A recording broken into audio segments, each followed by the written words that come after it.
Hi friends, welcome back to study classes. तो प्यारे दोस्तों, एक बार फिर से आपका स्वागत है जी हमारी रिवीजन सीरीज में। इस सीरीज में हम रिवाइज कर रहे हैं हमारे हॉट टॉपिक्स को, जो कि एग्जामिनेशन पर्सपेक्टिव से काफी इंपॉर्टेंट रहते हैं। और जनाब, साथ में प्रीवियस ईयर क्वेश्चंस को भी डिस्कस करेंगे जो रिसेंटली कंडक्टेड एग्जामिनेशंस में आए हैं। टॉपिक आज का हमारा बिजनेस स्टेटिस्टिक्स का है। स्टार्ट करने से पहले एक काम आपको करना है, वो है इस वीडियो को लाइक करने का, क्योंकि जनाब आगे आप टॉपिक्स में सवालों में खो जाएंगे और फिर लाइक करना भूल जाएंगे। आपका छोटा सा लाइक हमें बहुत ज्यादा मोटिवेट कर सकता है, तो प्लीज लाइक करना मत भूलिएगा। आइए अब फटाफट से अपने सेशन की तरफ बढ़ते हैं। एंड माय डियर फ्रेंड्स, अगर आप प्रिपेयर कर रहे हैं अपकमिंग यूजीसी नेट और असिस्टेंट प्रोफेसर एग्जामिनेशंस के लिए, तो एवर स्टडी क्लासेस के पास मल्टीपल कोर्सेज है। इन सभी कोर्सेज की डिटेल्स आपको एवर स्टडी क्लासेस की ऐप और वेबसाइट पे मिल जाएगी। तो प्यारे दोस्तों, आते हैं जी आज के रिवीजन एजेंडा की तरफ। तो आज हम आपके साथ बिजनेस स्टैटिस्टिक्स के जो भी इंपॉर्टेंट टॉपिक्स एग्जामिनेशन में पूछे जाने वाले, उन सभी को डिस्कस कर लेंगे फटाफट से। हम बात करेंगे मेजर्स ऑफ सेंट्रल टेंडेंसी की, जिसमें हम मेनली हमारे मीन पे फोकस करेंगे। अरिथमेटिक, ज्योमेट्रिक, हार्मोनिक मीन सब डिस्कस करेंगे। फिर बात करेंगे हमारे कुछ मेजर्स ऑफ डिस्पर्शन की, जिसमें आपका सबसे इंपॉर्टेंट रहते हैं जी स्टैंडर्ड डेविएशन। इसके बाद स्क्यूनेस और कटॉसिस की बातें करेंगे। और जनाब, इसके बाद हम समझेंगे दो वेरिएबल्स के रिलेशनशिप को, कोरिलेशन और रिग्रेशन के थ्रू। आइए फटाफट से अपने डिस्कशन को स्टार्ट करते हैं। बीच बीच में क्वेश्चन जरूर आएंगे और आप कोशिश कीजिएगा कि उन क्वेश्चंस के आंसर आप मेरे साथ साथ अटेम्प्ट कर सकें। तो आइए फ्रेंड्स, अब बात करते हैं मेजर्स ऑफ सेंट्रल टेंडेंसी की। तो मेजर्स ऑफ सेंट्रल टेंडेंसी में हमारे पास ऐसे मेजर्स की हम बात करते हैं जो कि हमारे डाटा को एक सेंट्रल वैल्यू की फॉर्म में एक्सप्रेस कर देते हैं। कि हमारे पास बहुत सारा डाटा है, उसमें बहुत सारी फिगर्स हैं, हम एक सेंट्रल वैल्यू निकाल के उस पूरे डाटा को रिप्रेजेंट करने की कोशिश करते हैं। जैसे आपके पास एक क्लास का डाटा है कि इस क्लास में कितने कितने बच्चों के मार्क्स आए हैं। 40 स्टूडेंट्स हैं, आप कहते हैं कि ऑन एन एवरेज इस क्लास में बच्चों के मार्क्स जो हैं वो 100 में से 70 आए हैं। तो आपने एक 70 से इस पूरे क्लास के जो मार्क्स है उनको एक्सप्रेस कर दिया। तो this is a major of central tendency. तो अलग अलग मेजर्स हमारे पास हैं। एक तरफ हमारे पास है मैथमेटिकल एवरेजेस, जिसमें आपका मीन आता है, और यहाँ पे अर्थमेटिक, ज्योमेट्रिक और हार्मोनिक मीन आएगा। और इसके अलावा हमारे पास पोजिशनल एवरेजेस भी हैं, जहां पे आपके मीडियन और मोड हमारे पास आते हैं। देखो, एक अच्छा मेजर ऑफ सेंट्रल टेंडेंसी वही है जिसे आप आसानी से निकाल सकें, आसानी से कंप्यूट कर सकें, आसानी से समझ सकें, यूनिक हो। ऐसा ना हो कि आपके पास एक की जगह दो तीन मेजर आ जाए, फिर कंफ्यूजन हो जाएगी। आप उसका फर्दर ट्रीटमेंट भी कर सकें और वो एक्सट्रीम वैल्यू से अनअफेक्टेड हो। सबसे इंपॉर्टेंट मेजर जो है वो हमारे पास है मीन। अरिथमेटिक मीन हमारे पास सबसे इंपॉर्टेंट मेजर है और उसकी यहां पर डिस्कशन करते हैं। देखो, मीन निकालना बहुत ही आसान है। जैसे मैं कहता हूं कि 5 स्टूडेंट्स के मार्क्स मेरे पास हैं 70, 75, 80, 85 और 90। तो आप इनका मीन कैसे निकाल सकते हो? इन सबको आप ऐड करो और कर दो divided by 5। Sum of observations divided by number of observations, आपका मीन निकल कर आ जाएगा। यहाँ पे प्रॉपर्टीज की बात करें तो कहा गया सम ऑफ डेविएशंस आपका यहाँ पे 0 होता है। तो यहाँ पे 70, 75, 80, 85, 90, आप मीन से डेविएशन निकालिए। मीन से डेविएशन यानी कि 80 में से माइनस कीजिए इन सबको, तो यह -10, -5, 0, 5, 10, इनका सम करेंगे, it is going to be 0। Sum of square deviation आपका लीस्ट होगा। अगर आप यहाँ पे इनका स्क्वायर करेंगे 100, 25, 0, 25, 100, तो ये जो नंबर निकल कर आएगा ना, it is going to be least. अगर आप किसी और नंबर से डेविएशन निकाल के स्क्वायर करेंगे तो ये 250 से ज्यादा निकल कर आएगा। It is affected by change और चेंज ऑफ ओरिजिन और चेंज ऑफ स्केल। अगर मैं आपसे कहता हूं कि सभी वैल्यूज में से कोई नंबर घटा दो, मैं आपसे कहता हूं कि सभी वैल्यूज में से 50-50 घटा दो, तो ये आपके नंबर्स क्या हो जाएंगे यहां पर? तो 20, 25, 30, 35 और 40 ये नंबर हो जाएंगे आपके। तो यहां पे कहा गया कि जो आपकी मीन की वैल्यू आई थी उसमें से भी आपका 50 घट जाएगा, तो 80 माइनस 50, आपका मीन भी यहां पे क्या हो जाएगा? 30 हो जाएगा। अगर सभी में कुछ ऐड कर देते तो मीन भी उतने से बढ़ जाता, सभी में कुछ मल्टीप्लाई कर देते तो मीन भी उतने से मल्टीप्लाई हो जाता, सभी में कुछ डिवाइड कर देते तो मीन भी उतने से ही डिवाइड हो जाता। It is rigidly defined. केवल एक ही मीन आपके पास निकल कर आएगा, अलग अलग मीन्स आपके पास नहीं निकल कर आएंगे। और कई केसेस में हम वेटेड अर्थमेटिक मीन भी यहाँ पे निकालते हैं। हम कहते हैं कि हमें किसी वेरिएबल को ज्यादा वेटेज देनी है, हम कहते हैं हमें इसे ज्यादा वेटेज देनी है, तो हम इसको वेट 2 दे देते हैं, बाकी सबको 1 दे देते हैं, तो फिर वेट से मल्टीप्लाई करते हैं, WX निकालते हैं, और फिर जो है sigma WX divided by sigma W करेंगे तो फिर मीन निकल कर आता है हमारा। और इसका फर्दर एल्जेब्रिक ट्रीटमेंट भी हम यहाँ पे कर सकते हैं। फर्दर एल्जेब्रिक ट्रीटमेंट का मतलब है यहाँ पे आपको कहा जाए कि आपके पास एक क्लास है, उसमें बच्चे टोटल जो हैं वो यहाँ पे 50 हैं, और उनके एवरेज मार्क्स जो हैं वो यहाँ पे 40 हैं, और दूसरी क्लास जो है उसमें बच्चे टोटल आपके पास जो हैं वो 100 हैं, और उनके एवरेज मार्क्स जो हैं वो 20 हैं। अगर आपसे ऐसे कहा जाए, आपसे कहा जाए इन दोनों की मिलाकर कंबाइंड एवरेज निकालो, तो आप निकाल सकते हो। यहां पर आप क्या करें, इन दोनों को मल्टीप्लाई करें और फिर ऐसे ऐड कर दें और डिवाइडेड बाय कर दें n1 प्लस n2, यानी कि 50 प्लस 100 यानी कि 150 से आप डिवाइड कर दें, तो आप कंबाइंड अर्थमेटिक मीन भी निकाल सकते हैं, यानी कि फर्दर ट्रीटमेंट भी इसका पॉसिबल है। बट मीन के कुछ डीमेरिट्स भी हैं, आप इसे क्वालिटेटिव डाटा के लिए इस्तेमाल नहीं कर सकते, एक्सट्रीम वैल्यू से बहुत ज्यादा अफेक्टेड रहता है। तो यहाँ पे हमारी जो वैल्यूज थी, अगर मैं आपसे कहता हूं कि यहाँ पे 70, 75, 80, 85, 90 की जगह ये 900 हो जाए, तो आपके मीन की वैल्यू बहुत ज्यादा यहाँ पे चेंज हो जाएगी। आपकी वैल्यू कहीं यहाँ पे जो 900 है उसके पास की वैल्यू निकल कर आएगी। तो एक्सट्रीम वैल्यू से बहुत ज्यादा अफेक्ट हमारा ये मीन जो है वो यहाँ पे हो जाता है। तो ये इसका एक इंपॉर्टेंट डीमेरिट बनता है। तो चलिए अब बात करते हैं हमारे कुछ और मेजर्स ऑफ सेंट्रल टेंडेंसी की, और यहाँ पे हमारे पास जो मीन है उसे ही फर्दर हम क्लासिफाई कर सकते हैं ज्योमेट्रिक मीन और हार्मोनिक मीन के अंदर। तो ज्योमेट्रिक मीन हमारे पास यहाँ पे क्या होने वाला है, तो ज्योमेट्रिक मीन यहाँ पे हमारे पास क्या होने वाला है जी।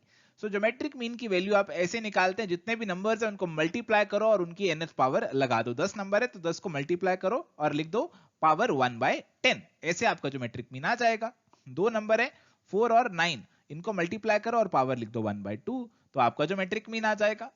और यहाँ पे अगर आपके नंबर बहुत ज्यादा हो जाएं, फिर कैलकुलेशन में दिक्कत हो सकती है, और इसीलिए फिर हमें लॉग का इस्तेमाल यहाँ पे करना पड़ता है। तो अगर आपके पास यहाँ पे ज्यादा नंबर्स हैं तो आप क्या करेंगे, जैसे नंबर्स हैं 5, 7, 9, 8, 11, ऐसे नंबर्स हैं, आपको निकालना है इनका ज्योमेट्रिक मीन। तो फिर आप क्या करते हैं, इसके आगे लगा देते हैं लॉग। तो लॉग लगाने से ये 1/5 आपका यहाँ पे नीचे आ जाता है, और ये सारे मल्टीप्लाई वाले ना प्लस में बन जाते हैं, log 5 प्लस log 7 ऐसे बन जाते हैं आपके। तो फिर आप इन सभी को ऐड कीजिए, डिवाइडेड बाय 5 कीजिए, और फिर एंड में इसका दोबारा से एंटी लॉग ले लीजिए। खैर इतनी डिटेल में जाने की जरूरत नहीं है एग्जामिनेशन पर्सपेक्टिव से, सिंपली आप इस फॉर्मूला को भी याद रखिए, क्योंकि फॉर्मूला डायरेक्टली एग्जाम में पूछ सकते हैं। प्रॉपर्टीज की बात करें, अगर सभी ऑब्जर्वेशन सेम है तो ज्योमेट्रिक मीन भी वही ऑब्जर्वेशन होगी। अगर सभी नंबर्स आपके 8 हैं, ज्योमेट्रिक मीन 8 होगा, सभी 10 है, ज्योमेट्रिक मीन 10 होगा। अगर आपकी डिस्ट्रीब्यूशन है z is equal to x into y, then geometric mean of z is going to be geometric mean of x into geometric mean of y। तो आपके पास x में 3 नंबर है 3, 4, 6, और y में 3 नंबर है 2, 7, 9। तो यहाँ पे z अगर आप कर रहे हैं x into y 6, ये 28, ये आपका 54। तो फिर अगर आप यहाँ पे कहा गया कि ज्योमेट्रिक मीन ऑफ z निकालेंगे, तो ज्योमेट्रिक मीन ऑफ x और y के मल्टीप्लिकेशन के बराबर यहाँ पे निकल कर आएगा।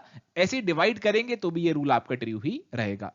अगर कोई भी ऑब्जर्वेशन आपकी 0 या नेगेटिव हो जाए, तो उस केस में फिर ज्योमेट्रिक मीन आप नहीं निकाल पाएंगे। ज्योमेट्रिक मीन का जो लॉगरिथम है, it is the arithmetic mean of the logarithm of the given values. तो बहुत ही सिंपल है। तो यहां पे कहा गया कि अगर आप इंडिविजुअल वैल्यूज जो आपकी हैं, जो इंडिविजुअल वैल्यूज हैं, जैसे 3 वैल्यूज हैं log a, log b और log c, इनका यहाँ पे अर्थमेटिक मीन ले लें, it is going to be equal to the log of the geometric mean. इनके बराबर ही आपका निकल कर आएगा। बेसिकली जो फॉर्मूला है ना, इसी को तोड़ मरोड़ के यहाँ पे लिखा हुआ है, एंटी लॉग को यहाँ पे लेके जाएंगे, it is going to be log of geometric mean sigma log x by n। ये बेसिकली क्या है, ये बेसिकली अरिथमेटिक मीन का ही तो फॉर्मूला है। तो इसे भी आप याद कर लीजिए अगर थोड़ा सा समझने में दिक्कत लग रही है। और अगर यूजेस की बात करें तो ज्योमेट्रिक मीन को इस्तेमाल करते हैं इंडेक्स नंबर कंप्यूट करने में, पॉपुलेशन ग्रोथ रेट निकालने में, और कहीं पर डाटा आपका रेट, रेशो, परसेंटेज में होता है, वहां भी इसका इस्तेमाल यहां पे किया जाता है। अगर बात करें हार्मोनिक मीन की, तो हार्मोनिक मीन हमारे पास क्या है, it is the reciprocal of the arithmetic mean of the reciprocal of the individual values. तो इसका फॉर्मूला यहाँ पे हमारे पास क्या रहता है, अगर हमारे पास 4 वैल्यूज हैं, 4 वैल्यूज आपके पास हैं, कौन सी 2, 4, 6, 8 में, तो 4 वैल्यूज हमारे पास हैं, तो कैसे निकालेंगे, 4 divided by 1/2 plus 1/4 plus 1/6 plus 1/8, आप इसे ऐसे कंप्यूट करते हैं। तो this is the formula for harmonic mean. इसका इस्तेमाल ज्यादा नहीं होता, बट अगर आपको एवरेज रेट निकालना है kilometre per hour, per day items manufactured, ऐसी कुछ कैलकुलेशंस करनी है, तभी आप हार्मोनिक मीन का इस्तेमाल करते हैं। और इसे भी अगर आपके ऑब्जर्वेशन 0 या नेगेटिव हो जाए फिर आप कंप्यूट नहीं कर पाएंगे। और आपको जो ध्यान रखना है एग्जामिनेशन पर्सपेक्टिव से वो है जी ये रिलेशनशिप कि arithmetic mean is greater then geometric mean is greater then harmonic mean. ये तीनों बराबर भी हो सकते हैं आपके, अगर आपकी सभी ऑब्जर्वेशन सेम है तो तीनों आपके बराबर भी हो सकते हैं। और अगर आपकी दो ही ऑब्जर्वेशंस है तो उस केस में आपका ये रिलेशनशिप सही रहेगा। ये रिलेशनशिप है आपका geometric mean is equal to arithmetic mean into harmonic mean का अंडर रूट। ये रिलेशन आपका यहां पे सही रहेगा, ट्रू रहेगा। तो इस रिलेशन को भी आपको ध्यान में रखना है, बहुत इंपॉर्टेंट है एग्जामिनेशन पर्सपेक्टिव से। यहां पे हमारे पास सवाल है, the number of new orders received by a company over the last 25 working days are. आपको नंबर ऑफ ऑर्डर्स दे रखे हैं जी, कितने कितने ऑर्डर्स आपको मिले हैं 25 डेज में।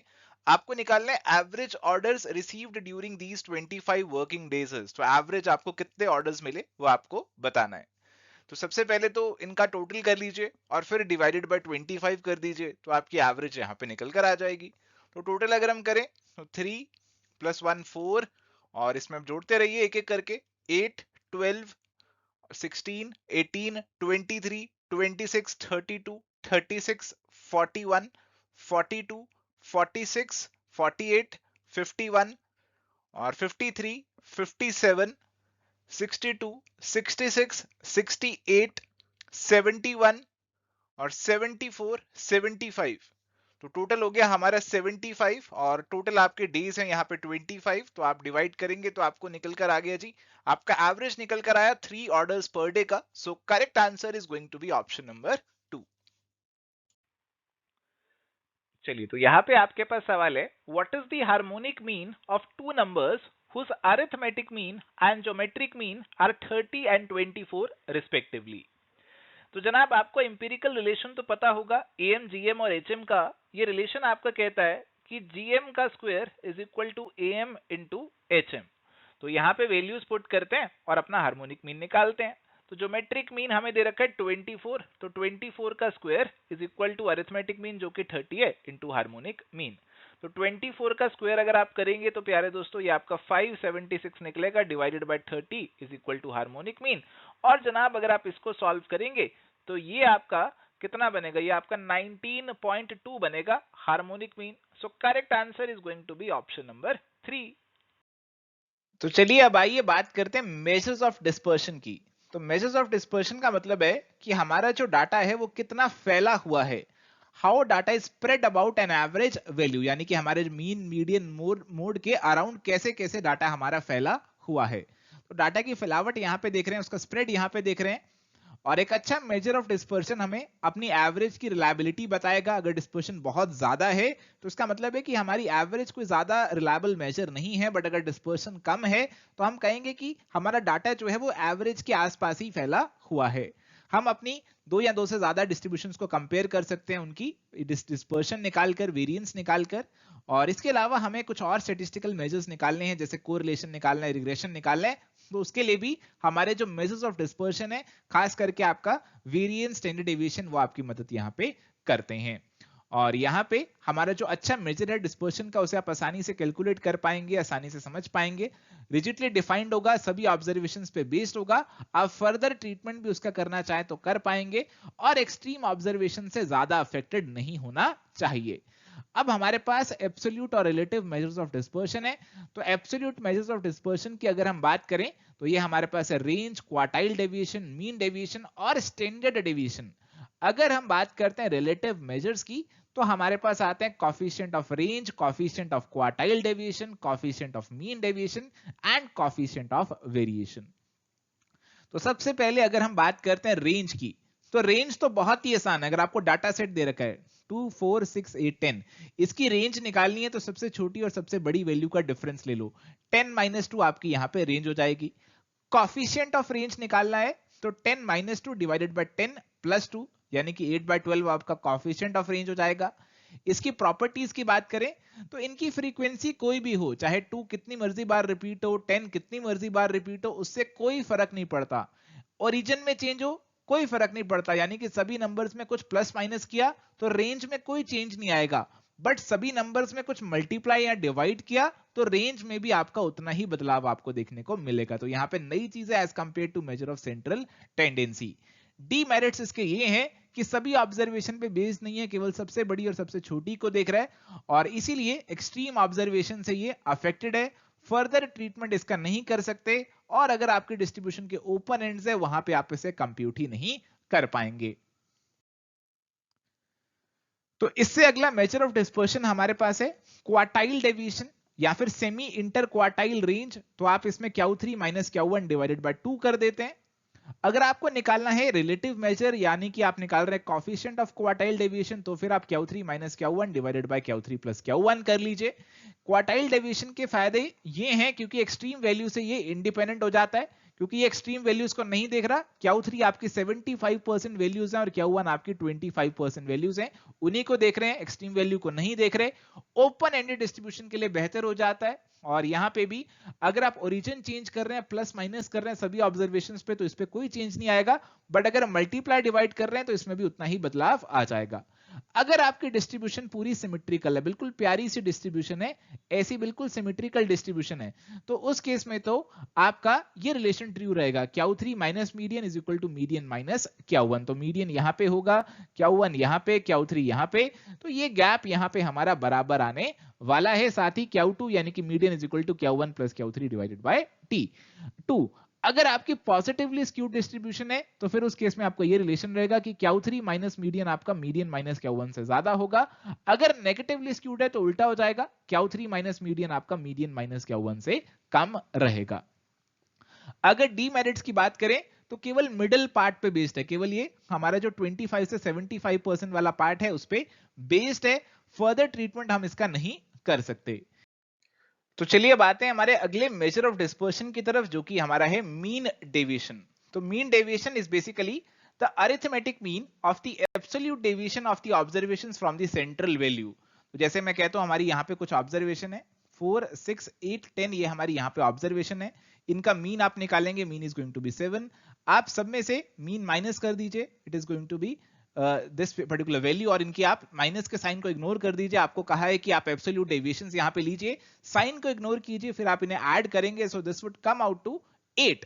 आपको डेविएशन कैसे, मीन डेविएशन कैसे निकालना है? मीन डेविएशन का फॉर्मूला है कि इसका summation divided by number of observations, तो आपका मीन डेविएशन यहां पे 2 निकल कर आएगा। तो this is your value of mean deviation. अब जरूरी नहीं है कि आप जो मीन डेविएशन निकालें वो मीन से ही निकालें, आप कोई और सेंट्रल वैल्यू भी ले सकते हैं।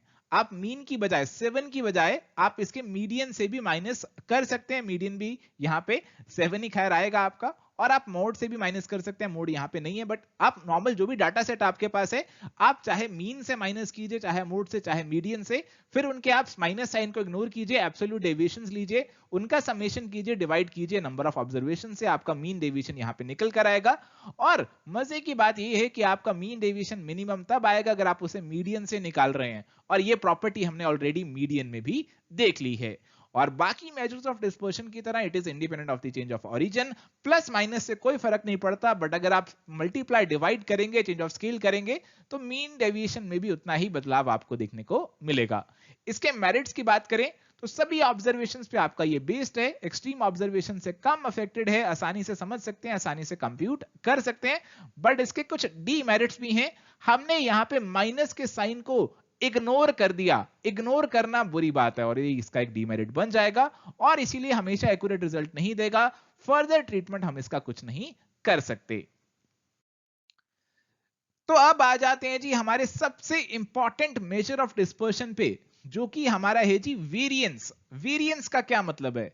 It is the average of the sum of the squares, that is the sum of the squares divided by number of observation. तो ये पढ़ के थोड़ा सा मुश्किल लगेगा, बट एग्जांपल देके समझाऊं तो बहुत ही आसान है। तो वही एग्जांपल लेकर चलें, 4, 6, 8, 10। तो सब में से हमने मीन को माइनस यहां पे किया था, तो ये आया था -3, 1, 1 और 3। तो यहां पे हम क्या करने वाले, यहां पे हम इनके साइन इग्नोर नहीं करेंगे, हम कर देंगे इनका स्क्वायर, उससे ऑटोमेटिकली साइन इग्नोर हो जाएंगे। 9, 1, 1, 9, तो ये आपके पास निकल कर आया 20। तो आपने क्या किया, यहां पे सम ऑफ द स्क्वायर्स की एवरेज ले ली, तो 20/4 ये आपका यहां पे निकल कर आएगा वेरिएंस, ये आपकी वैल्यू निकल कर आएगी वेरिएंस की। अगर स्टैंडर्ड डेविएशन निकालना है तो standard deviation is simply the under root of the variance. तो अंडर रूट ऑफ वेरिएंस आपका स्टैंडर्ड डेविएशन यहां पे निकल कर आ जाएगा। अगर इसकी प्रॉपर्टीज की बात करें, तो प्रॉपर्टीज की बात करें तो यहां पे बताया गया not less than mean deviation from mean. तो अगर आप मीन डेविएशन फ्रॉम मीन निकालेंगे तो वो यहां पे इससे कम आएगा, इसकी value mean deviation from mean से ज्यादा रहने वाली है, ऐसा यहां पे बताया गया। और बाकी मेजर्स की तरह चेंज ऑफ ओरिजिन से इसे कोई फर्क नहीं पड़ता, बट स्केल में चेंज होगा, मल्टीप्लाई डिवाइड होगा तो इसमें इफेक्ट आएगा। और इसे फर्दर ट्रीटमेंट भी कर सकते हैं आप, कंबाइंड स्टैंडर्ड डेविएशन भी यहां पे निकाल सकते हैं। और यहां पे क्वार्टाइल डेविएशन और मीन डेविएशन का रिलेशन भी गिवन है स्टैंडर्ड डेविएशन के साथ। So quartile deviation is equal to 2/3 standard deviation और mean deviation is equal to 4/5 standard deviation. तो यहाँ पे ये रिलेशन भी इनका यहाँ पे हमें गिवन है, बताया गया है।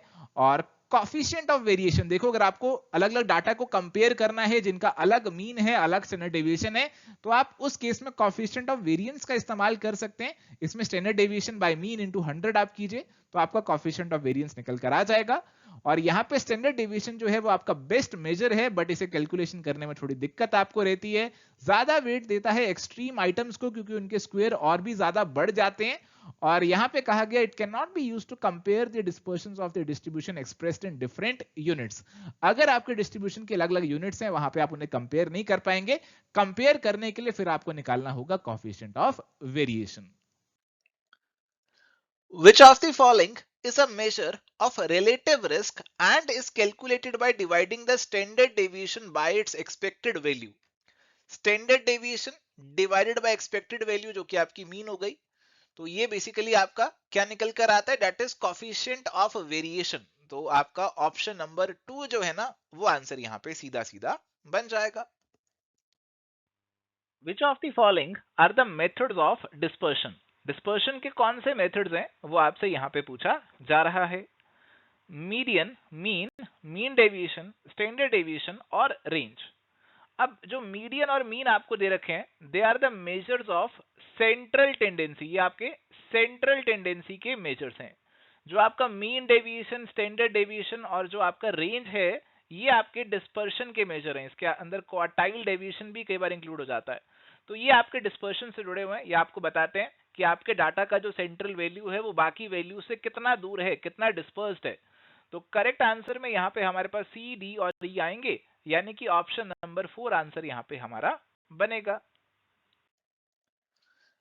If the first quartile is 48 and quartile deviation is 6, find the value of median assuming distribution to be symmetrical. देखो डिस्ट्रीब्यूशन सिमेट्रिकल होने का क्या मतलब है कि Q1, Q3 और आपका Q2 यानी कि मीडियन, ये सब बिल्कुल बराबर बराबर डिस्टेंसेस पे हैं।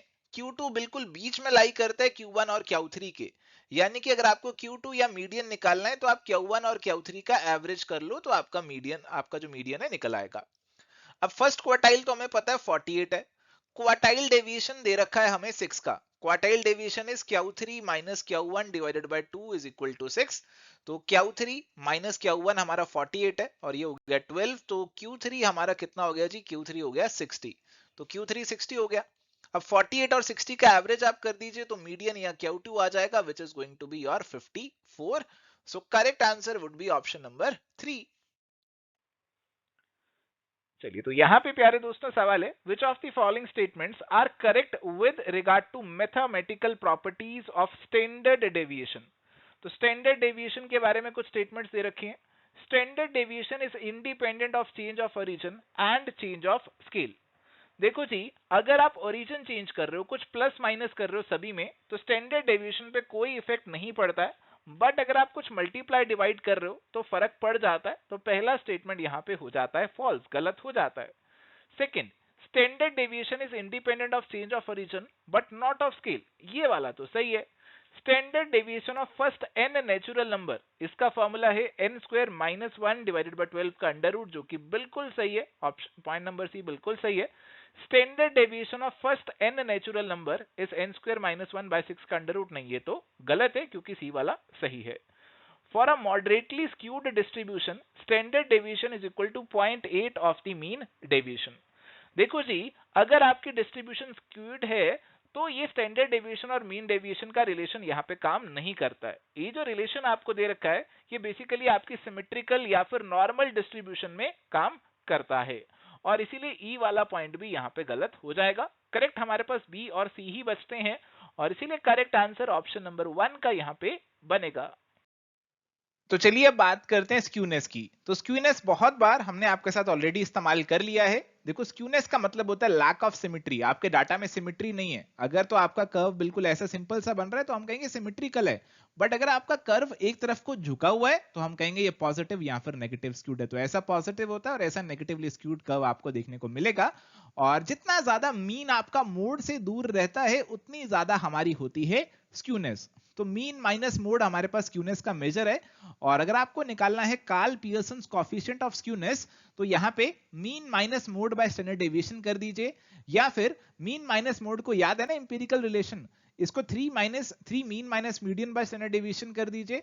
तो आपका यहां पे क्या निकल कर आ जाएगा, आपका कार्ल पियर्सन कोएफिशिएंट ऑफ को स्क्यूनेस निकल कर यहां पे आ जाएगा, और इसकी वैल्यू -3 से +3 के बीच में लाई करेगी। तो पॉजिटिव है तो पॉजिटिवली स्क्यूड, नेगेटिव है तो नेगेटिवली स्क्यूड आपका डाटा हो जाएगा। और ये रिलेशन तो आपको ऑलरेडी पता ही है, मीन मीडियन और मोड का रिलेशन आपका डाटा पॉजिटिव या नेगेटिव स्क्यूड है तो कैसा रिलेशन रहता है, बहुत इंपॉर्टेंट है, इसे याद कर लेना। और इसके अलावा हमारे पास कुछ और मेजर्स भी हैं स्क्यूनेस के, जैसे बाउलीज मेथड ऑफ स्क्यूनेस है जो कि क्वार्टाइल्स का इस्तेमाल करता है। तो ये कहता है कि skewness is Q3 plus Q1 minus 2 median. तो ये फॉर्मूला हमें देता है। और इसके अलावा अगर आपको कोएफिशिएंट ऑफ स्क्यूनेस निकालना है तो उसका फॉर्मूला भी दे रखा है Q3 plus Q1 minus 2 median divided bye Q3 minus Q1। इसकी वैल्यू -1 से +1 के बीच में लाई करती है। और ऐसे ही हमारे पास एक केलीज मेथड ऑफ स्क्यूनेस जो कि डिसाइल या परसेंटाइल के बेसिस पे हम निकाल सकते हैं। तो P90 plus P10 minus 2 P50, और ऐसे ही हमारे पास डिसाइल के बेसिस पे निकालेंगे तो P90 को D9 लिख देंगे, P10 को D1 और P50 को D5 लिख देंगे। अगर हमें निकालना है कोएफिशिएंट ऑफ स्क्यूनेस तो P90 plus P10 minus 2P50 divided by P90 minus P10, और ऐसे ही हम डिसाइल की फॉर्म में भी एक्सप्रेस कर सकते हैं। इसकी भी वैल्यू -1 से +1 के बीच में रहेगी। तो ये आपके पास है अलग अलग measures of skewness. Coming to the next question, the distribution of data which has a long left tail is known as। देखो जी, अगर आपके डाटा के अंदर लेफ्ट टेल लंबी है, तो अगर आपका कुछ इस तरीके से बन रहा है कि लेफ्ट वाली टेल जो है वो आपकी लंबी है, इसे बोला जाता है नेगेटिवली स्क्यूड डिस्ट्रीब्यूशन। ऑप्शंस अगर हम देखें, positively skewed, negatively skewed, symmetrical या फिर मेसोकर्टिक डिस्ट्रीब्यूशन के ऑप्शंस हैं। और यहाँ पे आपका जो करेक्ट आंसर बनने वाला है that is going to be option number 2, negatively skewed distribution. Carl Pearson's coefficient of skewness for a distribution having mean of 6.82, median of 6.8 and standard deviation of 1.4 is। अब Karl Pearson coefficient of skewness का formula देखो, usually तो हम इस्तेमाल कर लेते हैं mean minus mode divided by standard deviation, but यहाँ मोड गिवन नहीं है तो दूसरा फॉर्मूला ले सकते हैं 3 mean minus median divided by your standard deviation. तो मीन आपको ऑलरेडी गिवन है सवाल में 6.82 का, मीडियन भी गिवन है 6.80 का, और इसे डिवाइड करना है 1.4 से। तो आप इसे सॉल्व करेंगे, it would be 0.06 divided by 1.4। आप इसको कट शॉर्ट करेंगे, सॉल्व करेंगे, so that would come out to 0.043। So correct answer is going to be option number 3। चलिए, यहाँ पे सवाल आपका मैच द फॉलोइंग का है। लिस्ट 1 और लिस्ट 2 आपको दे रखे हैं। लिस्ट 1 में आपके कुछ रिलेटिव मेजर ऑफ स्क्यूनेस हैं और लिस्ट 2 में उनके फॉर्मूला हैं। सबसे पहले Karl Pearson coefficient of skewness है, और अगर आपको इसका फॉर्मूला पता है तो आपका आंसर बन जाएगा। और इसका जो मैचिंग है वो प्यारे दोस्तों आपको पता होगा, mean minus mode divided by standard deviation. ये आपका Karl Pearson coefficient of skewness है। ए को 4 से मैच किया, आंसर यहीं पे ऑप्शन नंबर 2 का बन जाता है। इसके अलावा जो आपका बाउली कोएफिशिएंट ऑफ स्क्यूनेस है वो आपका क्वार्टाइल्स पे बेस्ड है। तो Q3 plus Q1 minus 2 median divided bye Q3 minus Q1, ये आपका बाउली कोएफिशिएंट ऑफ स्क्यूनेस है। केली कोएफिशिएंट ऑफ स्क्यूनेस की बात करते हैं तो परसेंटाइल या डिसाइल पे बेस्ड है ये आपका। इसमें P90 plus P10 minus 2 median divided bye P90 minus P10 आप करते हैं। और लास्ट में मोमेंट कोएफिशिएंट ऑफ स्क्यूनेस बचता है, तो इसमें थर्ड और सेकंड मूवमेंट के बेसिस पे आप अपना कोएफिशिएंट ऑफ स्क्यूनेस निकाल सकते हैं। तो डी आपका 1 से मैच हो जाएगा, और आपकी जो करेक्ट आंसर है ऑप्शन नंबर 2 की यहाँ पे रहेगी। तो चलिए बात करते हैं कर्टोसिस की। तो कर्टोसिस का मतलब हमारे पास है बल्जीनेस, कि हमारा जो कर्व है वो कितना बल्जी है। तो जैसे आप यहाँ पे देख रहे हैं कि नॉर्मल कर्व हमारा यहाँ पे आपको देखने को मिल रहा है। नॉर्मल कर्व को मेसोकर्टिक बोला जाता है, ये नॉर्मल कर्व है। अगर आपका कोई कर्व नॉर्मल कर्व से ज्यादा ऊपर आ रहा है तो उसे लेप्टोकर्टिक बोलते हैं।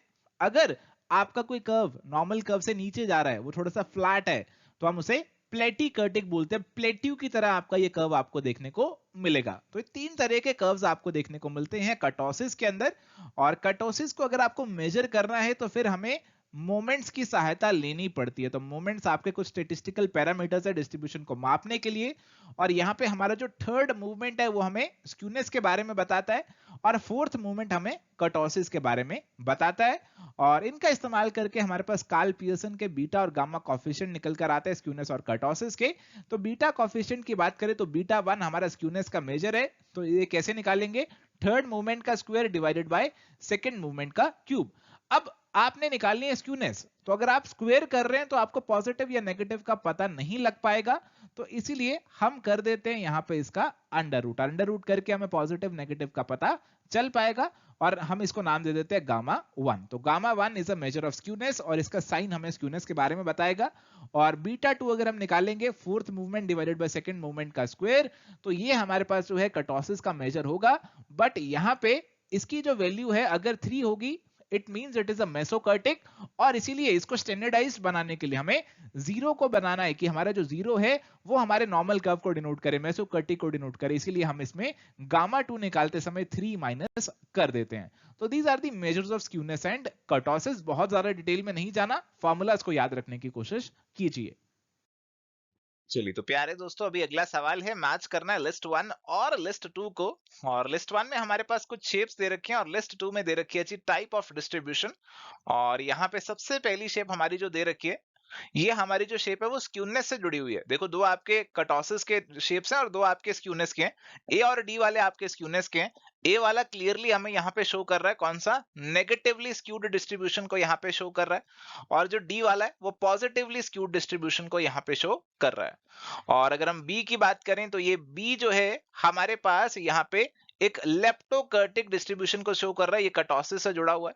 और सी हमारे पास जो है एक प्लेट्यू की तरह है, प्लेटिकर्टिक डिस्ट्रीब्यूशन को यहाँ पे शो कर रहा है। तो करेक्ट मैचिंग हमारे पास ऑप्शन नंबर 1 की बन गई। ऑप्शन 1 आंसर यहाँ पे हो जाएगा। तो चलिए बात करते हैं कोरिलेशन की। कोरिलेशन हमारे पास दो या दो से ज्यादा वेरिएबल्स के रिलेशनशिप को डिनोट करता है। It indicates and analyses the relationship between two और मोर वेरिएबल्स। जैसे मैं आपसे कहता हूं कि मेरे पास एक x है और एक y है, इसकी वैल्यू है 2 4 6 8 10, इसकी वैल्यू मेरे पास है 5 1 9 10 12। तो मुझे इन दोनों के बीच में रिलेशन निकालना है। ये रिलेशन मुझे बताएगा मेरा कोरिलेशन। कोरिलेशन को हम अलग अलग तरीके से क्लासिफाई कर सकते हैं on the basis of degree. Positive correlation, यानी कि ये दोनों वेरिएबल्स के बीच में पॉजिटिव रिलेशन है, एक ऊपर तो दूसरा ऊपर, एक नीचे तो दूसरा नीचे। नेगेटिव मतलब इनका उल्टा रिलेशन है, एक ऊपर दूसरा नीचे, एक नीचे दूसरा ऊपर। नो कोरिलेशन, इनमें कोई रिलेशनशिप नहीं है। On the basis of number of variables, simple correlation, दो वेरिएबल्स के बीच में। मल्टीपल, दो से ज्यादा वेरिएबल्स आ गए, तीन वेरिएबल्स आ गए, तीनों को एक साथ स्टडी कर रहे हैं। पार्शियल कोरिलेशन, इसके अंदर हम यहां पे तीन वेरिएबल्स को स्टडी कर रहे हैं बट एक टाइम पे दो को ही कंसीडर करके चल रहे हैं। On the basis of linearity, हमारे पास लीनियर कोरिलेशन हो सकता है जो कि आपको ऐसे देखने को मिल रहा है, ऐसे देखने को मिल रहा है। नॉन लीनियर भी हो सकता है जो कि आपको एक कर्व की फॉर्म में, कुछ कर्व की फॉर्म में देखने को मिल रहा है। आपको देखने को मिल रहा है कर्व तो बन रहा है, रिलेशन तो बन रहा है, बट वो लाइन की फॉर्म में नहीं है, हम उसे नॉन लीनियर कोरिलेशन बोलते हैं। तो स्कैटर डायग्राम हमारे पास है, देखो ऐसे आपके पास कुछ स्कैटर डायग्राम बनते हैं। तो ये स्कैटर डायग्राम हमें linear as well as non linear यानी कि कर्वी लीनियर कोरिलेशन के बारे में भी बता देते हैं। अगर हमें निकालना है मैथमेटिकली कोरिलेशन की वैल्यू, तो उसके लिए शुरुआत करते हैं कोवेरियंस से। पहले आपको निकालनी पड़ती है कोवेरियंस। कोवेरियंस आपके पास क्या है? It is deviation in the two variables from their respective means, यानी कि x और y का मीन निकाल लें और यहां पे x माइनस एक्स बार और y माइनस वाई बार की वैल्यू निकाल लें और उन वैल्यू को यहां पे हम कर दें ऐड, इनका समीशन निकाल लें। जैसे मैं कहता हूं, एज्यूम कर रहा हूं कि इसकी वैल्यू मेरे पास 20 आ रही है और इसकी वैल्यू 30 आ रही है। तो कोवेरियंस मेरे पास क्या आएगा? 20 इंटू 30 डिवाइडेड बाय कितनी मेरे पास वैल्यूज है, यहां पे n की वैल्यू मेरे पास है 5। So this is going to be my covariance. ऐसे आपका कोवेरियंस निकल गया। अब कोवेरियंस निकल गया तो आप अपना कोरिलेशन भी निकाल सकते हो। देखो अगर आपका कोवेरियंस पॉजिटिव आ रहा है तो इसका मतलब है कि दो वेरिएबल्स में पॉजिटिव रिलेशन है, अगर नेगेटिव आ रहा है तो इसका मतलब है इनमें नेगेटिव रिलेशन है। और ऐसे ही इनसे आप कोरिलेशन निकालेंगे, तो कोवेरियंस निकल कर आ गया, उसे आप डिवाइड कर दीजिए दोनों के स्टैंडर्ड डेविएशन से या फिर दोनों के वेरिएंस का अंडर रूट से, जो कि बेसिकली स्टैंडर्ड डेविएशन ही बना। दोनों के स्टैंडर्ड डेविएशन से आप डिवाइड कर दीजिए तो उनका कोरिलेशन आपके पास निकल कर आ जाएगा, और कोरिलेशन की वैल्यू आपकी -1 से +1 के बीच में लाई करेगी। अगर वैल्यू 0 से 1 के बीच में है तो इट इज पॉजिटिव कोरिलेशन, अगर -1 से 0 के बीच में है इट इज नेगेटिव कोरिलेशन। तो ऐसे आपको मैग्नीट्यूड भी पता चलता है और डायरेक्शन भी पता चल जाती है कोरिलेशन की। और मजे की बात देखिए, it is independent of origin and scale, चाहे कुछ प्लस माइनस करो, चाहे कुछ मल्टीप्लाई डिवाइड करो, इसे कोई फर्क नहीं पड़ता। एक रिलेटिव मेजर है, कोई इसकी यूनिट्स नहीं होती। और ये जो कोरिलेशन का फॉर्मूला हमने लगाया ना, ये नॉन लीनियर कोरिलेशन को नहीं पकड़ सकता, ये केवल लीनियर रिलेशन को ही पकड़ सकता है। यानी कि सिंपली ये बताता है कि दो वेरिएबल्स के बीच में लीनियर रिलेशन है या फिर नहीं है। अब यहां पे जो कोरिलेशन हम निकालते हैं उसके अंदर हम अपने एक सैंपल का इस्तेमाल करते हैं, पूरे डाटा का इस्तेमाल नहीं कर पाते, एक सैंपल का इस्तेमाल करते हैं। और रैंडम सैंपल चूज करने की वजह से हो सकता है हमारे कोरिलेशन में कुछ एरर आ जाए, और इसीलिए हमें निकालना पड़ता है कि कितना प्रोबेबल एरर यहां पे हो सकता है। तो प्रोबेबल एरर का फॉर्मूला है जी 0.674 into 1 - r² divided by root n। और कई केसेस में पहले स्टैंडर्ड एरर निकालते हैं, फिर उससे प्रोबेबल एरर निकालते हैं। तो स्टैंडर्ड एरर है 1 - r² divided by root n, और इसे मल्टीप्लाई कर देते हैं 2/3। 2/3 से स्टैंडर्ड एरर को 2/3 से मल्टीप्लाई कीजिए, 0.674 ही होगा अप्रोक्सीमेटली, तो फिर आपका यहाँ पे प्रोबेबल एरर निकलकर आ जाता है। So this was about the major portion of correlation. चलिए तो प्यारे दोस्तों, अभी यहाँ पे सवाल है मैच द फॉलोइंग का। लिस्ट 1 और लिस्ट 2 आपको दे रखे हैं। लिस्ट 1 में आपके पास है probable error of correlation coefficient, standard error of correlation coefficient, coefficient of determination और कोफिशिएंट ऑफ एलियनेशन। तो कहीं से भी शुरू कर सकते हैं।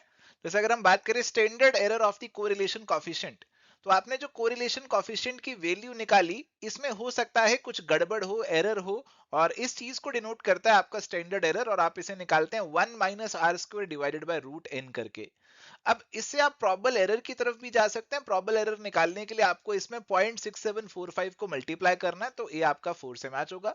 कोफिशिएंट ऑफ डिटरमिनेशन आपका r² रहता है, तो अगर आपका लेट सपोज कोरिलेशन आया 0.8 का, तो ये हो जाएगा 0.64, यानी कि 64% का, यानी कि 64.100 का। कि अगर टोटल वेरिएशन 100 है तो उसमें से 64 की जो वेरिएशन है, 64% जो वेरिएशन है, वो आपका एक वेरिएबल जो है वो दूसरे वेरिएबल में एक्सप्लेन कर रहा है। So that is basically your explained variation. और इसके ऑपोजिट है कोफिशिएंट ऑफ एलियनेशन। तो 64% अगर एक्सप्लेन हो रही है, 36% एक्सप्लेन नहीं हो रही, दैट इज अनएक्सप्लेन्ड वेरिएशन। तो डी आपका सेकंड से मैच यहां पे हो जाएगा। So correct matching would be option number 4। तो चलिए फ्रेंड्स, अब बात करते हैं रिग्रेशन की। तो रिग्रेशन हमारे पास कोरिलेशन का एक एडवांस्ड वर्जन है। ये हमें बताता है कि जो दो वेरिएबल्स हमारे पास हैं उसमें से डिपेंडेंट और इंडिपेंडेंट वेरिएबल्स में कैसा रिलेशनशिप है। तो x और y हमारे पास यहाँ पे दो वेरिएबल्स हैं, और हम आपसे कहते हैं कि y जो है उसकी वैल्यू x पे डिपेंड करती है। तो हम यहाँ पे इनके बीच में रिलेशनशिप निकालने की कोशिश करते हैं। तो यहां पे हमारे पास दो वेरिएबल्स हो गए, एक x और एक y। मैं कह रहा हूं y की वैल्यू x पे डिपेंड करती है, तो यहां पे x की जो वैल्यू है वो इंडिपेंडेंट वैल्यू है, वो बाहर से अलग निकल कर आ रही है, और उसके बेसिस पे y निकाल रहे हैं। तो हम यहाँ पे वेरिएबल जो प्रेडिक्शन के लिए इस्तेमाल कर रहे हैं, यानी कि x वो हमारा इंडिपेंडेंट वेरिएबल है, उसे रिग्रेसर के नाम से भी बुलाया जाता है, उसे प्रिडिक्टर के नाम से भी बुलाया जाता है, और उसे एक्सप्लेनेटरी वेरिएबल के नाम से भी बुलाया जाता है। और जिसकी वैल्यू हम यहाँ पे प्रेडिक्ट कर रहे हैं, यानी कि y, उसे यहाँ पे डिपेंडेंट वेरिएबल, रिग्रेस्ड वेरिएबल और एक्सप्लेन्ड वेरिएबल के नाम से बुलाया जाता है। तो यहाँ पे हम ये जो वैल्यूज हैं x और y की, यहाँ पे कुछ वैल्यूज हैं x और y की, इनका इस्तेमाल करके एक रिग्रेशन लाइन बनाने की कोशिश करते हैं जो इस डाटा को बेस्ट फिट कर जाए। हम इन पॉइंट्स को प्लॉट करेंगे, तो ऐसे हमारे पास कुछ पॉइंट्स की प्लॉटिंग आ जाएगी। हम उन पॉइंट्स के थ्रू एक लाइन ऑफ बेस्ट फिट बनाने की कोशिश यहाँ पे कर रहे होते हैं। तो यहाँ पे एक लाइन हमारे पास जब बन जाती है तो उस लाइन का हमें बहुत फायदा होता है। रिग्रेशन लाइन ऑफ y और x हमारे पास जैसे बनी, तो हम उसका इस्तेमाल कर सकते हैं to predict the value of y given the value of x। ऐसे उल्टा भी हो सकता है, regression line of X on Y भी हम बना सकते हैं। तो उल्टा केस भी आपका हो सकता है, कंफ्यूज मत होना कि हमेशा वाई ऑन एक्स होगा, एक्स ऑन वाई भी आपका हो सकता है। अब रिग्रेशन लाइन को ऑब्टेन करने के दो तरीके हैं। एक तो है स्केटर मेथड। स्केटर मेथड के अंदर आप क्या कर रहे हैं, आप सिंपली जो वेरिएबल उनकी डॉट डॉट डॉट लगा देते हैं और उन डॉट्स को ज्वाइन करके एक लाइन बनाने की कोशिश करते हैं। दूसरा है लीस्ट स्क्वायर मेथड। आप यहां पे कोशिश करते हैं कि आपके जो डेविएशंस हैं एक्चुअल वैल्यू से, वो मिनिमम निकल कर आए। जो देखिए यहाँ पे आपकी कुछ डेविएशंस हैं एक्चुअल वैल्यू से, वो मिनिमम निकल कर आए। तो ये आप कोशिश करते हैं और उसके बेसिस पे रिग्रेशन लाइन को ऑब्टेन करते हैं। तो जैसे हमें regression line of y on x बनानी है, वो निकालनी है, तो उसको निकालने का क्या तरीका है, y और x तो आपके पास है, तो आप ये इक्वेशंस का इस्तेमाल करें और निकाल लें। एक और तरीका आपके पास है, आप b y x की वैल्यू डायरेक्टली भी निकाल सकते हैं। तो इसके अंदर आपको क्या करना है, summation of y is equal to na plus b summation of x। और यहां पे अगली बार आपको क्या करना है, x को एक तो x को y से मल्टीप्लाई करना है और साथ ही आपको x स्क्वायर भी निकालना है, क्योंकि उन दोनों का समेशन आपको यहां पे चाहिए। और फिर इस इक्वेशन में प्लॉट करनी है वैल्यूज। तो दो इक्वेशन आ जाएंगे आपके पास a और b के फॉर्म में। इन दो इक्वेशन को सॉल्व करके a की वैल्यू निकालेंगे और b की वैल्यू निकालेंगे। ये b कुछ नहीं है, b बेसिकली आपका रिग्रेशन कॉफिशिएंट है, इसे byx भी बोला जाता है। इसकी वैल्यू एक और तरीका है, उससे भी हम निकाल सकते हैं। तो आपको बताया कि दो रिग्रेशन लाइन होंगी, एक y ऑन x की होगी और एक यहाँ पे x ऑन y की भी हो सकती है। जितनी ज्यादा ये दोनों एक दूसरे के पास होंगी, उतना ज्यादा इनमें कोरिलेशन ज्यादा होगा। अगर परफेक्ट कोरिलेशन है तो दोनों लाइंस यहाँ पे कोइंसाइड कर जाएंगी, y ऑन x और x ऑन y दोनों की लाइंस एक के ऊपर एक आ जाएंगी, कोइंसाइड कर जाएंगी। तो जैसे आपको बता रहे थे रिग्रेशन कॉफिशिएंट के बारे में, तो by(x) हमारे पास रिग्रेशन कॉफिशिएंट है, y डिपेंड्स ऑन x, और इसका फॉर्मूला आपको ध्यान में रखना है, correlation standard deviation y bye standard deviation x। आप कोरिलेशन को कोवेरिएंस के टर्म्स में एक्सप्रेस कर लें। आप जानते हैं कि ऐसे कैसे लिख सकते हैं, covariance x y divided by standard deviation x standard deviation y। अगर आप इसे इस फॉर्म में एक्सप्रेस कर दें तो आप यहां पे देखेंगे कि आपका स्टैंडर्ड डेविएशन y तो है, कैंसिल आउट हो जाएगा और नीचे आपका x का स्क्वायर हो जाएगा। तो ऐसे भी इसे एक्सप्रेस कर सकते हैं और ऐसे भी इसे एक्सप्रेस कर सकते हैं, डायरेक्टली डाटा से भी आप इसे निकाल सकते हैं। और इसके अलावा यहां पे अगर आपको x ऑन y निकालना है तो x ऑन y को आप यहां पे ऐसे निकाल सकते हैं। तो ये फॉर्मूला इसका आपका यहां पे रहने वाला है, और इसे आप ऐसे भी लिख सकते हैं r standard deviation x upon standard deviation y। ये फॉर्मूला भी आप इसके लिए अडॉप्ट कर सकते हैं। और आपके जो तीन यहाँ पे वैल्यूज हैं, तीन वेरिएबल्स हैं, byx, bxy और r, यानी कि आपके दो रिग्रेशन कॉफिशिएंट और कोरिलेशन, इन तीनों का साइन हमेशा सेम होगा। ये चीज आप ध्यान में रखिए। देखो ये फॉर्मूला यहाँ पे बहुत इंपॉर्टेंट है। तो फॉर्मूला आपको कह रहा है, अगर आपको दोनों रिग्रेशन कॉफिशिएंट पता है, आप उन दोनों को मल्टीप्लाई करके उनका अंडर रूट कर दो तो उनका कोरिलेशन आपको पता चल जाएगा, और जो भी साइन होगा वो तीनों का सेम ही रहेगा। ऐसा नहीं होगा कि तीनों के साइन अलग अलग हो जाएं। टू रिग्रेशन लाइंस जो इंटरसेक्ट करेंगी वो अपने मीन पे करेंगी। जो रिग्रेशन लाइंस आपने बनाई जहां पे वो इंटरसेक्ट करेंगी वो अपने मीन पे करेंगी। जैसे कि ये लाइंस हैं जहां पे ये इंटरसेक्ट कर रहे हैं, इट इज x बार और y बार, अपने मीन पे इंटरसेक्ट करेंगी। और रिग्रेशन कॉफिशिएंट जो हमने यहाँ पे बनाए byx और bxy, उनके बारे में एक बहुत इंपॉर्टेंट जानकारी है कि चेंज ऑफ ओरिजिन को लेकर तो ये इंडिपेंडेंट है, बट चेंज ऑफ स्केल को लेकर इंडिपेंडेंट नहीं है। प्लस माइनस करेंगे सभी वैल्यूज में, इनमें कोई चेंज नहीं आएगा, बट अगर मल्टीप्लाई डिवाइड करेंगे तो इनमें भी उतना ही चेंज हमें यहाँ पे देखने को मिल सकता है। तो ये एक बहुत इंपॉर्टेंट जानकारी जो कि आपको ध्यान में रखनी है एग्जामिनेशन पर्सपेक्टिव से। चलिए, तो यहाँ पे हमारे पास सवाल है, which of the following are the properties of regression coefficient? तो regression coefficient की कौन सी प्रॉपर्टीज हैं वो आपको बतानी है। coefficient of correlation and the two regression coefficients have the same sign। तो जी कोरिलेशन कॉफिशिएंट का और जो दोनों रिग्रेशन कॉफिशिएंट है bxy और byx, इन सब का सेम साइन रहता है, ये बात बिल्कुल सच्ची है। coefficient of correlation is the harmonic mean between the regression coefficient। देखो जी, coefficient of correlation जो है वो रिग्रेशन कॉफिशिएंट्स का ज्योमेट्रिक मीन है, ना कि हार्मोनिक मीन। तो सेकंड वाली तो गलत हो जाती है। If one of the regression coefficient is greater than unity मतलब greater than 1, other must also be greater than unity. जनाब ऐसा तो नहीं चलेगा, क्योंकि यहाँ पे अगर एक मोर देन 1 है तो दूसरे को लेस देन 1 होना पड़ेगा, क्योंकि आप जानते हैं कि इनको मल्टीप्लाई करके आप कोरिलेशन निकाल रहे हैं और कोरिलेशन की वैल्यू कभी एक से ज्यादा नहीं हो सकती है। तो सी वाला तो गलत है। If one of the regression coefficient is greater than unity, other must be less than unity, ये वाली बात बिल्कुल सच्ची है। Regression coefficient are independent of change of origin but not of scale. तो बिल्कुल अगर कुछ प्लस माइनस कर रहे हैं कोई फर्क नहीं पड़ता, बट मल्टीप्लाई डिवाइड से फर्क इनको पड़ जाता है, ये वाली बात भी सही है। तो हमारे पास ए, डी और ई सही स्टेटमेंट्स बनती हैं, और इसीलिए करेक्ट आंसर यहाँ पे आपका ऑप्शन नंबर 4 का प्यारे दोस्तों बन जाएगा। चलिए, तो अभी यहाँ पे हमारे पास सवाल है, which of the following are the properties of regression coefficients. तो रिग्रेशन कॉफिशिएंट्स की कौन सी प्रॉपर्टीज हैं, बेसिकली यहाँ पे ये पूछा जा रहा है इस सवाल के अंदर हमसे। तो सबसे पहले कहा जा रहा है R is equal to B Y X into B X Y का अंडर रूट। तो ये वाला बिल्कुल सही है कि अगर आप दोनों रिग्रेशन कॉफिशिएंट्स को मल्टीप्लाई करके अंडर रूट करते हैं या दोनों का ज्योमेट्रिक मीन निकालते हैं, आप बेसिकली ये कह सकते हो, तो आपका कोरिलेशन निकल कर आ जाएगा। Change in origin are not affected. तो चेंज इन ओरिजिन का कोई इफेक्ट नहीं है रिग्रेशन कॉफिशिएंट पे, बट चेंज इन स्केल का इफेक्ट आता है, और इसलिए सी वाला हमारा गलत हो जाएगा। If both the regression coefficient have negative sign, correlation coefficient का भी सेम ही होगा, नेगेटिव साइन होगा। दोनों पॉजिटिव तो आपका कोरिलेशन भी पॉजिटिव, दोनों नेगेटिव तो आपका कोरिलेशन भी नेगेटिव।